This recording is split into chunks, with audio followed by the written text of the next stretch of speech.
time!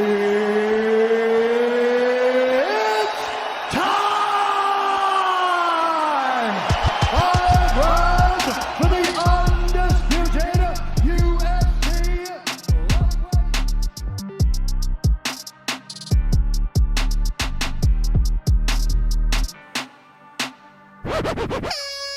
Et oui, salut tout le monde, c'est Nico, bienvenue dans MMA Club.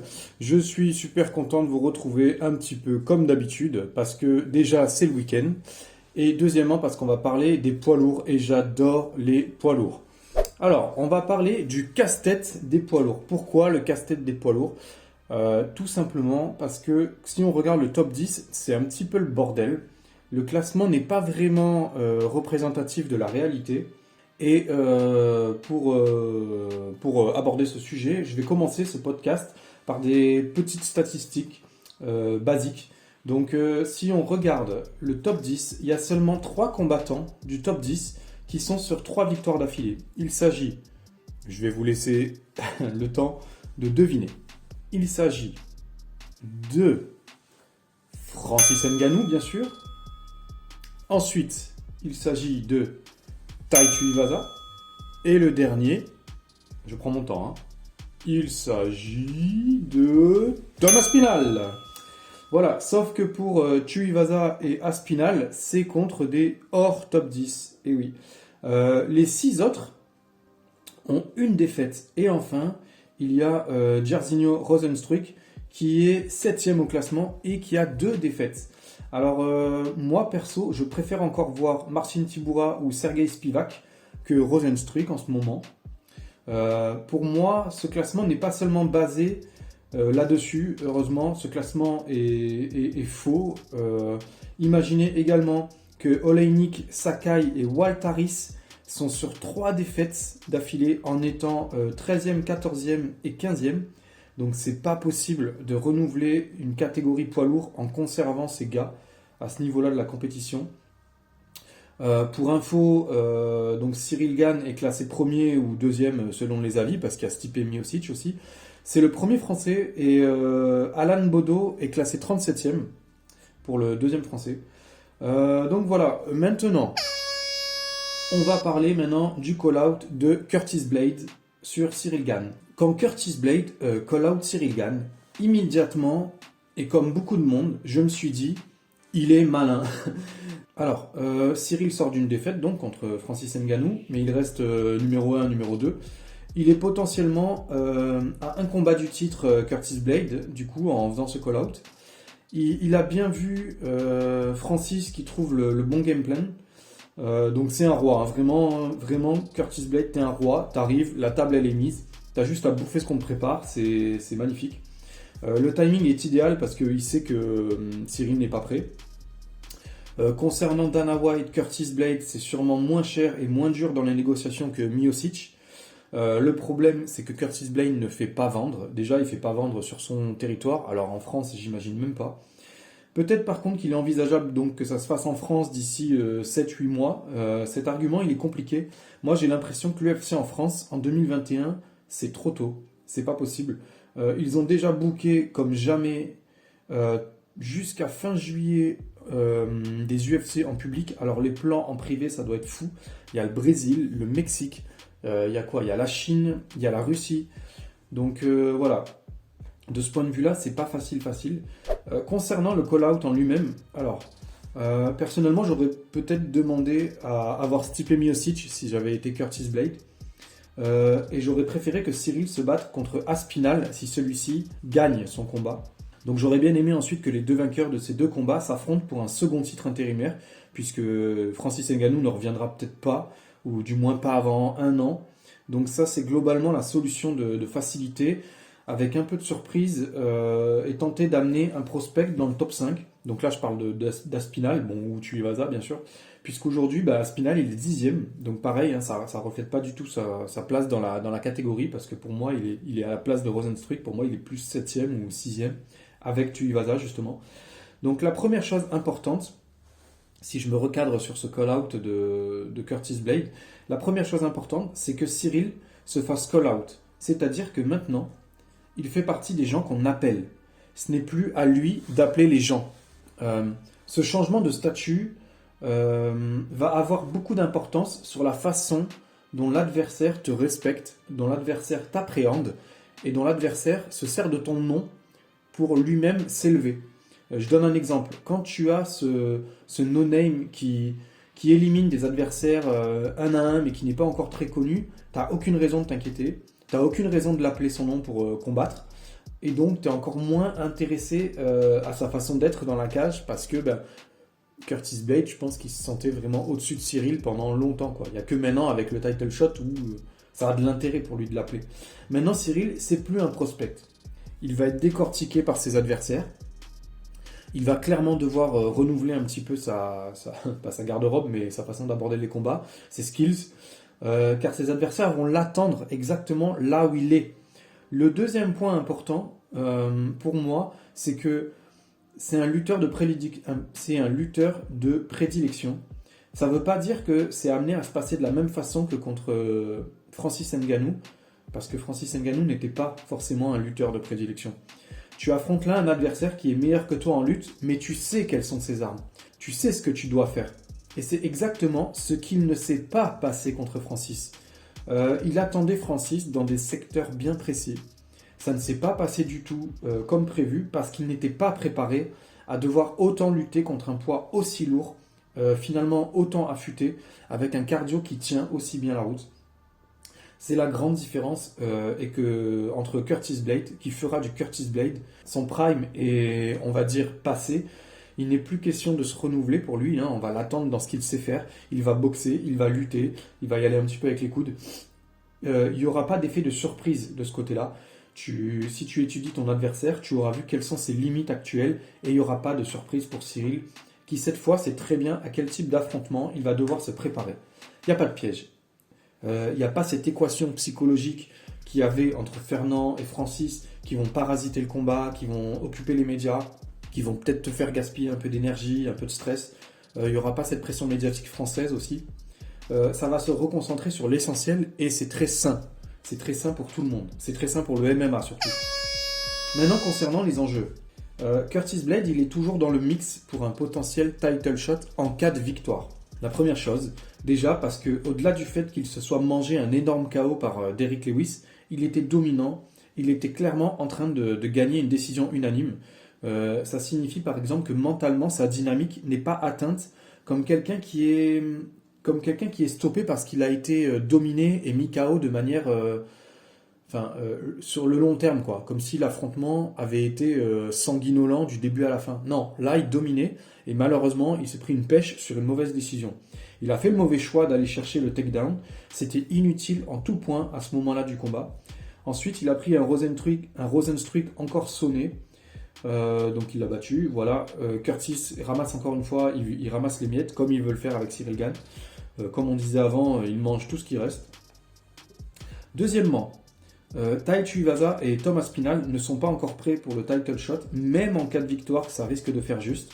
Et je pense pas qu'ils souhaitent griller leurs cartes, surtout Tuivasa qui en a déjà grillé plusieurs. La troisième raison concernant les enjeux de ce combat, c'est qu'en dehors de ces deux-là, il n'y a personne d'autre que Curtis Blade et Stipe Miocic pour relancer le haut de la catégorie sur du court terme. Donc, du point de vue de Curtis Blade, ce call-out, il est parfait. Par contre, en cas de défaite, il va se retrouver plus gatekeeper qu'il ne l'est déjà. Le gatekeeper des gatekeepers. Il va se taper que des prospects affamés qui savent que c'est l'occasion d'arriver dans le top 5 s'ils le battent. Je pense que derrière, s'il perd, pour moi, c'est terminé pour lui d'aller chercher le title shot. Ça me paraît plus ou moins évident. Déjà, aujourd'hui, c'est compliqué parce qu'il a déjà perdu plusieurs fois. Maintenant, concernant Cyril Gane, déjà, il n'y a rien dit qu'il va gagner ce combat. Très clairement, pour moi, quel que soit le vainqueur, je n'envisage pas grand-chose qu'une décision. En partant du principe que c'est un combat en 5 rounds, je mets déjà une pièce sur Cyril, de ce point de vue-là. En 3 rounds, j'avoue que je ne sais pas. Je pense que de toute façon, il sera forcé d'obtenir une autre victoire par la suite. En cas de victoire, je maintiens que ce serait une bonne idée qu'il affronte soit Aspinall, soit Miocic derrière. Je ne le vois pas directement retaper à la porte du title shot. Moi, je préférais que Aspinall affronte Miocic, mais c'est mort. c'est mort parce que celui-ci ne veut que des title shots, il veut que des top 1. Le mec, il est dans Fortnite, il pense qu'il va faire que des top 1 à chaque fois. Je pense qu'il ne sera plus jamais champion, Miocic. À part s'il ne relance aucune dynamique de victoire. En cas de deuxième échec, ça peut faire vraiment très mal à l'ego, très mal physiquement, ça peut être dramatique. Déjà que Stipe ne combat qu'une fois par an, c'est chaud pour repartir à son âge de l'avant si tu n'as pas une dynamique de victoire avant de retaper un title shot, surtout dans la manière dont ça s'est passé contre Francis la dernière fois. Donc maintenant, globalement, le rêve serait que Cyril gagne contre Curtis Blade et que Tuivasa gagne aussi contre Derrick Lewis. Et là, mais le banger de fou, Tuivasa versus Gane à Paris. Voilà, ça serait incroyable. Qui ose me dire que ce serait un scénario impossible? Non, c'est possible. Ça peut se faire carrément. Tuivasa, il est fou. Il est capable d'accepter ce genre de proposition. Ça serait déjà bien que Cyril puisse avoir un maximum de temps de préparation. Non seulement pour réajuster ce qui lui a fait défaut contre Francis, mais tout simplement parce qu'après l'aventure humaine qu'il vient de vivre, 7 ou 8 mois, voire 10 mois, pour se reposer, c'est pas choquant. Après le run qu'il s'est tapé jusqu'au titre, franchement, à mon avis, son corps mérite de se reposer 7-8 mois. Ensuite, parce que Tuivasa aura également besoin de repos, lui aussi, c'est évident. À mon avis, s'il se tape Derrick Lewis et qu'il gagne, ça risque d'être compliqué. Aujourd'hui, l'Australien n'a pas encore l'aura que pourrait lui apporter cette victoire. Mais imagine en cas de victoire sur Derrick Lewis, il aura exactement la même aura qu'avait Cyril avant sa victoire contre Derrick Lewis. Ce serait donc vraiment un alignement des étoiles incroyable. Et surtout, encore un point, il y aurait une forme de nouvelle génération de poids lourds, au top de sa forme, au moment où on en a le plus besoin. Ensuite, on peut aborder un point qui est important pour certains, mais tellement superflu pour d'autres. Il s'agit de Jon Jones.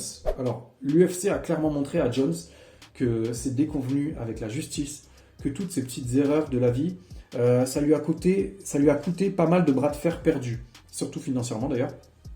Mais cela dit, Jones ne combat pas et il ne gagne pas cet argent donc, mais il a perdu beaucoup de sponsors, mais il n'a pas l'air d'être sous pression pour autant. Si on s'en tient à ce qu'il dit, il attend juste le bon moment et la bonne personne pour combattre. Il attend le bon tarif, surtout évidemment. Ça pourrait être jamais, ça pourrait être surtout dans une autre organisation, un truc beaucoup plus exotique, genre Trigger Company, je sais pas. Ça aurait pas tellement d'intérêt sportif. Je pense qu'il a quand même encore faim d'objectif, donc ça m'étonnerait. Après, il y a le Bellator, mine de rien. Imaginez Congo, ils battent Ryan Badir, ou l'inverse, il y aurait plus beaucoup de challenge, donc ça pourrait être aussi intéressant. Mais j'y crois pas trop. Le problème, c'est qu'on ne peut pas trop donner à Jon Jones un prospect aussi. Il va forcément demander un main event, il va demander un gros pay-per-view, et ce sera forcément soit un title shot, soit un autre poids lourd dans sa situation qui concrétiserait un combat attractif sur le papier, déjà bien plus attractif que Curtis Blade contre Cyril Gane. Sportivement parlant, qu'est-ce que Cyril Gane pourrait obtenir d'un éventuel combat contre Jon Jones? Alors, c'est intéressant d'ouvrir des débats comme ça, d'essayer d'élargir le champ de vision au maximum. Moi, je pense que s'il bat Jon Jones, on dira que l'absence de celui-ci dans la cage depuis 5 ans lui a été préjudiciable. On dira que sans les substances interdites, Jon Jones, c'est plus la même équation, qu'il a vieilli également, tout simplement. Donc, s'il gagne Cyril, il y aura tout un tas d'excuses qui va se mettre en place et c'est un combat très risqué qui, pour moi, à part financièrement, ne lui apporterait pas grand-chose, en vrai.